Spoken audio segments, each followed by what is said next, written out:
उम्मीद आगे और साथ देंगे। और इस समय मैं दिल्ली में हैं, वो लोगों को प्यारी है, लेकिन जब आप बात करते हो आप हायर स्टडीज़ के लिए क्या कर रहे हो, दैट इज़ मोर इम्पॉर्टेंट। काम करने का मन है, मेरी क्षमता है, और मेरे में सब नहीं पहचानता, कोई नेपोलियन को नहीं पहचानता। काम करे, लेकिन वो ऐसा काम ना करे कि बाकियों का काम जो कहते हैं ना, एक चीज़ जो एविडेंट है,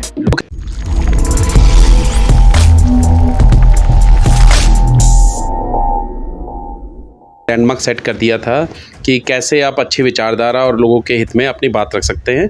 लोगों ने साथ दिया, उम्मीद आगे और साथ देंगे। और इस समय मैं दिल्ली में माइनॉरिटीज़ का वाइस चेयरमैन हूँ, दिल्ली स्टेट का। AICC ने मुझे नियुक्त किया है दिल्ली प्रदेश कांग्रेस कमेटी का वाइस चेयरमैन माइनॉरिटीज़ का। सबसे पहले तो मैं आपसे यही जानना चाहूँगा कि जब आप आम आदमी पार्टी में थे, जो कि आम आदमी पार्टी एक तरह से अच्छा काम करे, जो लोगों को मानना जिस तरह से देखने को आ रहा, तो आपने आम आदमी पार्टी छोड़ के कांग्रेस ज्वाइन की, तो सबसे पहले तो उसका रीज़न बताएं। देखिए, कोई भी कंपनी जैसे कहते हैं ना, अच्छी और ख़राब नहीं होती। इंग्लिश में कहावत है, it's a people who make the company good और बैड। लोगों से ही किसी कंपनी की पहचान, किसी संस्था की पहचान होती है। जब मैं फाउंडर मेंबर था 2011 में, IAC के बाद, अन्ना हजारे मूवमेंट के बाद, हम 2013 में हमने इलेक्शन लड़वाए। उसके बाद से पूरा लगातार मैं एक्टिव था। लेकिन क्या होता है, कई बार अच्छे लोग पार्टी को छोड़ना शुरू करते हैं। इसके कई कारण होते हैं। कारण ये होते हैं, पहले कि उनको जो रिगार्ड है, रिस्पेक्ट है, वो नहीं मिलता। ठीक है, हम राजनीति में पैसा कमाने तो आए नहीं। भगवान ने हमें सक्षम बनाया है कि हमें कभी भी पैसे के लिए ऐसे राजनीति में आने की ना ज़रूरत है, ना हम आएंगे इसके लिए। हमारा एक ही सिंगल पॉइंट एजेंडा था कि मैं चूँकि 27 साल से इंडियन हेल्थ केयर में पायनियर हूँ, ग्लोबल हेल्थ केयर देखता हूँ। मेरा पायनियर तरीका यही था और मेरा मानना यही था कि हिंदुस्तान में और दिल्ली में हेल्थ केयर को कैसे सुधारा जाए। आप ये मानेंगे कि पार्टी का मेरे पे इतना यकीन था कि कोविड की त्रासदी में मुझे मुख्यमंत्री प्रतिनिधि बनाया गया और दिल्ली का सारा कोविड मैंने मैनेज किया है। मेरे अंदर और कई अस्पतालों के जो इंचार्ज थे, तो सारा कुछ मैंने किया है, वो भी निश्चल भाव से किया है। और मैं अकेला, मैं आप बताना चाहता हूँ कि मैं नॉन पेड एम्प्लॉय, मैं एम्प्लॉय नहीं था, वॉलंटियर था। मैंने आज तक पार्टी से एक पैसा नहीं लिया, ना कभी डिमांड की, ना कभी पार्टी ने दिया है। जबकि आप देखेंगे कि अभी अखबारों में आया कितने लोगों को इतनी तनख्वाहें मिल रही हैं, तो मैं उन लोगों में से नहीं हूँ। भगवान ने मुझे सक्षम बनाया है। मेरा और मेरी फैमिली का एक ही मोटिव है कि हम देश सेवा कैसे करें। हमारी पूरी डिफेंस की, डॉक्टरों की और एडमिनिस्ट्रेटिव अफसर्स की फैमिली है, तो अच्छी फैमिली से, अच्छे बैकग्राउंड से हम आते हैं। सर, आपने साथ एक फिल्म देखी होगी शिवाजी, जिसमें विदेश से पैसा कमा के आया था, और यहाँ पे लोगों को एजुकेशन में आगे बढ़ाने के लिए, फ्री एजुकेशन देने के लिए गरीब लोगों को, तो जब संघर्ष करने लगा तो उसको राजनीति का काफ़ी सामना करना पड़ा था। शायद आपको याद होगा। जो मैंने आपके बारे में देखा और जो पता किया, और सेम कंडीशन मतलब स्टोरी मैच भी करती है वहाँ से।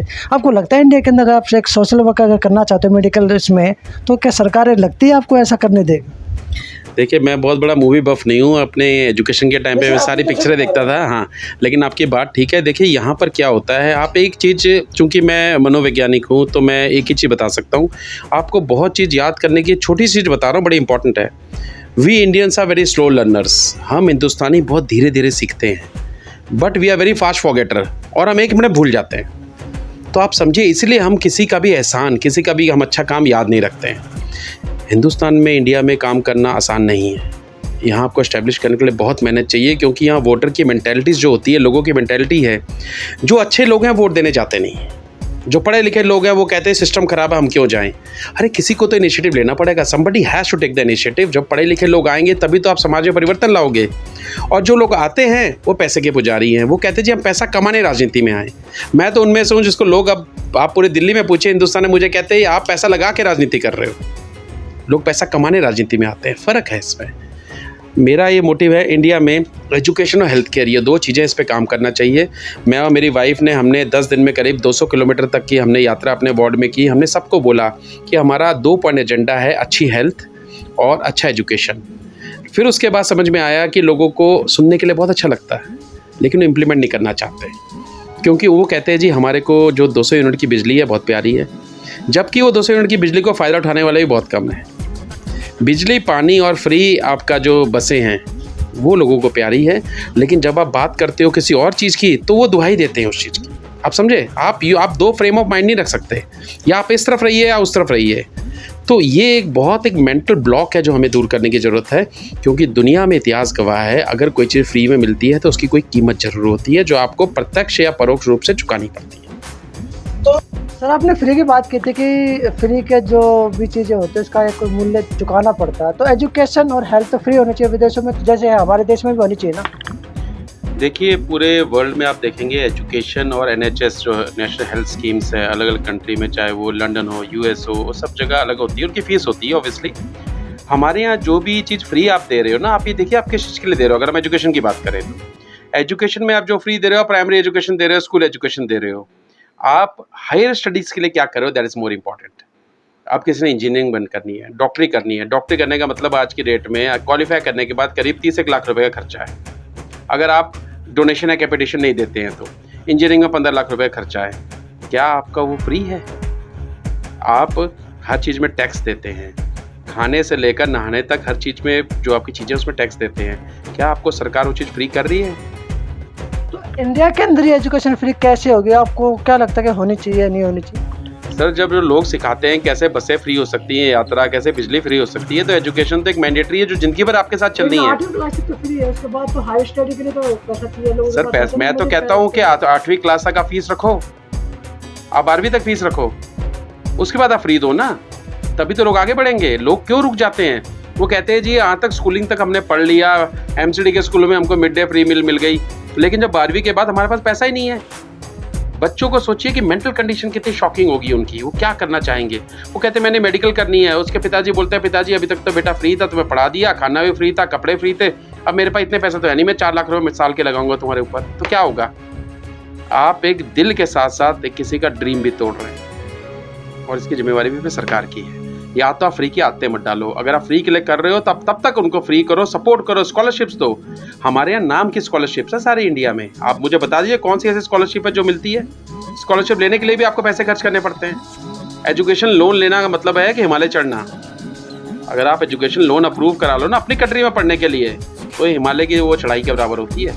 इतने बॉटलनेक्स हैं, इतनी कंडीशंस हैं, और नेशनलाइज बैंक में तो वो हो ही नहीं पाता कोई भी काम।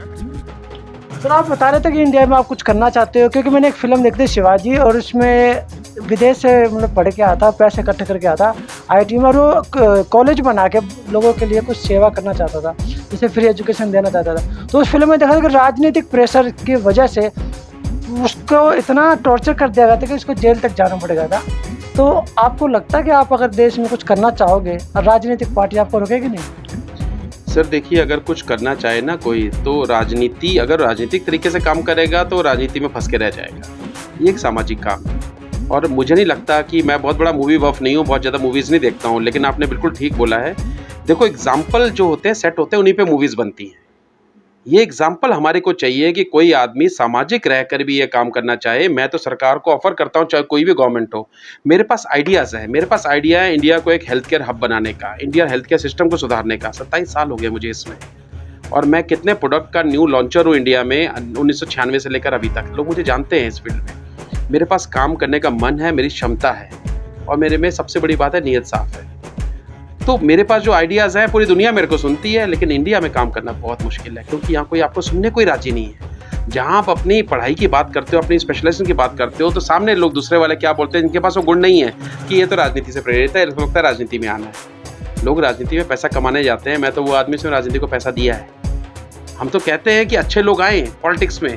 अभी तक जो भी पार्टियां आई हैं, चाहे वो 9 सालों 8 सालों लोगों को बरगला रही हैं, वो सब अपने में ही सब देखो रंग गई हैं। आप जो न्यूज़ आप सुन रहे हो, कितना खराब एग्जाम्पल है। इसका सुधार कैसे होगा? सर इसका सुधार यही है, you have to be very wise. आपको पहले से ये देखना है कि आपकी चॉइस यस या नो कहाँ हो। हम इतनी मूवीज़ देखते हैं, पॉलिटिकल पार्टियां, पिक्चर देख देख के तो पार्टियां बन गई हैं आजकल।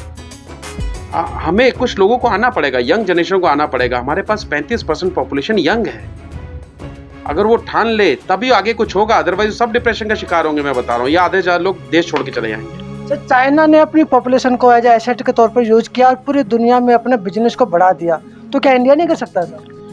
चाइना देखिए एक बहुत ही तरीके से चलने वाला कंट्री है। चाइना में जो मीटिंग होती है, चाहे शी जिनपिंग हो या कोई भी हो, वो 35 साल आगे की बात करते हैं। हम तो 3500 साल पीछे चले गए। हम तो अवशेष खोज रहे हैं कि भैया कौन से धार्मिक अवशेष कहाँ पर हैं। हमें बात करनी चाहिए इंडिया को रॉकेट साइंस ऑफ चंद्रयान की बात करते हो, उसी तरह आप 3000 साल पीछे चले गए। भगवान ने भी अगर कुछ किया है, हमें भगवान ने 2.25 किलो का जो दिया है दिमाग, वो यूज़ करने के लिए दिया है कि हम कैसे अपने देश में तरक्की कराएं। हम तरक्की करेंगे तो हमारा देश तरक्की करेगा। और अगर हम उल्टी चाल चलना कर शुरू कर देंगे कि एक कदम आगे लो 3 कदम पीछे लो, तो आप कभी भी जीरो पे भी नहीं पहुंच सकते। हमारे पास 35% यंग पॉपुलेशन का रिसोर्स है, इतना ज़बरदस्त रिसोर्स है कि पूरा दुनिया हमारे से घबरा रही है कि इनके पास टैलेंट है।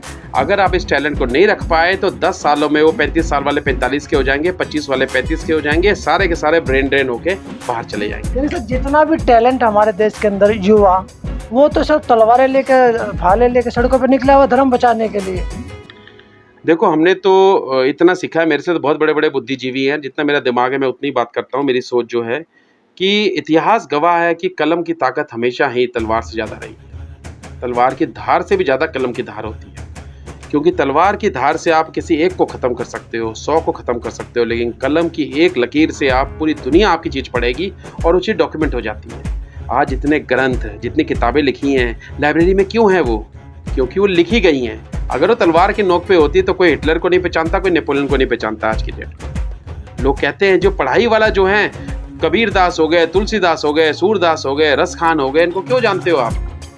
इनके दोहे और किताबों की नजर, इन्होंने जो लिखा है वो हमारे मन मस्तिष्क में उतरा हुआ है।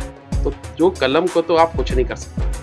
कहते हैं ना, जहां ना पहुंचे रवि वहां पहुंचे कवि। इंसान की सोच कहां तक जा सकती है? अगर आप सोच को पॉजिटिव रखोगे तो आप एक बहुत अच्छा राष्ट्र निर्माण में अपना सहयोग कर रहे हो। भारतीय जनता पार्टी जो देश को 2-3 हिस्सों में बांटा हुआ जो इलेक्शन के लिए, जो 2024 में जब चुनाव आएगा, तो उसको जो अगर साउथ की बात करेंगे तो साउथ में अपने काम को आगे रखकर वोट मांगेगी, और नॉर्थ में बात करेगी तो हिंदू मुस्लिम को लेकर वोट मांग रही है। सर, ये बहुत अच्छा है कि कोई भी पार्टी काम करे, लेकिन वो ऐसा काम ना करे कि बाकियों का काम तमाम हो जाए। ठीक है, कंस्ट्रक्टिव काम जो बोलते हैं ना, वो काम होना चाहिए। साउथ में आप देखेंगे, साउथ में काम की ही पूजा है। वहाँ पर अगर आप एजेंडे चलाओगे धार्मिक या वो ऐसे, वो नहीं चलते। तो पढ़े लिखे हैं, हम बचपन से पढ़ रहे हैं कि जो केरला में लिटरेसी रेट 100% है। लिटरेसी रेट मतलब प्राइमरी एजुकेशन जो होती है 4th तक, वो 100% लोग पढ़े हुए हैं। हम उनसे केरला से भी 15 साल पीछे हैं। हमारे आज तक लिटरेसी रेट 100% नहीं हुई। हमारे पास जो फैक्ट फिगर आते हैं वो तब आते हैं जो 3 साल पुराने होते हैं। 3 साल में तो रॉकेट साइंस इतनी ज़्यादा आगे बढ़ रही है कि थॉट प्रोसेस पूरी चेंज हो जाती है। हम पीछे अपनी सोच में, हमें उसको बराबर करना पड़ेगा, तभी हम कुछ करेंगे।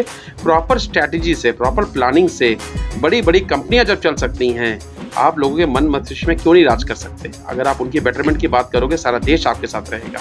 लेकिन आप बात करोगे किसी को अलग करने की, तो अलगाववाद ही होगा। इसका रिजल्ट कभी भी अच्छा नहीं होगा। अच्छा रिजल्ट तब होता है, भगवान ने भी जो 5 उंगलियां दी हैं, अलग अलग तरह की दी हैं, लेकिन ये मुट्ठी बन रही हैं। अगर आप इसमें से अंगूठा उड़ा दो, तो एकलव्य का अंगूठा उड़ गया तो वो जिंदगी भर धनुषधारी नहीं बन पाया ना। तो हर चीज़ की अपनी महत्ता है। आप किसी को माइनॉरिटी, अब मैं माइनॉरिटी का दिल्ली प्रदेश का वाइस चेयरमैन हूँ, मैं बोलूँ माइनॉरिटी में हम आखिरी उंगली हैं, छोटी उंगली है, उसके बाद की हैं। आप इसको काट के अलग नहीं कर सकते। इसको अलग करेंगे तो मुट्ठी नहीं बनेगी ना, आपका पंजा बनेगा। तो ये सब चीज़ें साथ लेके ही चलती हैं। अच्छा, आपको लगता है संविधान खतरे में? अगर मान लें पार्लियामेंट की बात करें तो राहुल गांधी को बोलने नहीं देते, और सुप्रीम कोर्ट अगर कोई ऑर्डर करता है तो अध्यादेश लेकर आके उसको हटा देते हैं, नया कानून बन जाता। जो दिल्ली के अरविंद केजरीवाल जब गए थे वहाँ, जिस तरह से, और भी बहुत से कानून ऐसे होते हैं जो सुप्रीम कोर्ट को दरकिनार करते हुए बन जाते हैं। देखिए, जो भारत का इतिहास है ना, वो कमज़ोर नहीं। मैं आपको बताऊं, भारत का इतिहास बहुत स्ट्रांग है। संविधान कभी भी कमज़ोर नहीं था। संविधान के पालनकर्ता जरूर कमज़ोर कर सकते हैं उसको। संविधान कमज़ोर नहीं है हमारा। संविधान कहता है कि अगर, कानून क्या बोलता है, 100 आपके गुनाहगार छूट जाएं, लेकिन एक बेगुनाह को सजा नहीं होनी चाहिए। ये हमारा संविधान और कानून कहता है। हर चीज़ की उम्र होती है। आज जो जवान है वो कल बुजुर्ग होंगे, जो बुजुर्ग है और बुजुर्ग होंगे। तो ताकत, ये सत्ता कभी परमानेंट नहीं होती। जो सबसे बड़ा, जो कहते हैं ना, एक चीज़ जो एविडेंट है, change is the best and the fact. ये हमेशा कायम रहता है, बदलाव हमेशा कायम रहता है। तो बदलाव होगा। आज जिसकी सोच है, कल सोच बदल जाएगी। थोड़ी सुप्रीम कोर्ट के तो कभी मीडिया के सामने भी नहीं आए, लेकिन ये पिछले 8 साल में आए हैं। देखो, ये बहुत अफसोस की बात है। सुप्रीम कोर्ट कभी भी मीडिया में नहीं आते और ना आना चाहिए, क्योंकि सुप्रीम कोर्ट का काम है कानून करना। लेकिन जब आप दखलंदाजी जरूरत से ज़्यादा हो जाए, तो फिर आदमी को कुछ ना कुछ तो एक रिफ्लेक्स एक्शन है। अगर आपको कोई पेन मारेगा, आपका हाथ ऐसे तो करोगे ना आप। तो ये रिफ्लेक्स एक्शन हो रहा है। ये मेरे हिसाब से संविधान के लिए अच्छी बात नहीं है। थोड़ा परिचय दीजिए एक बार आप।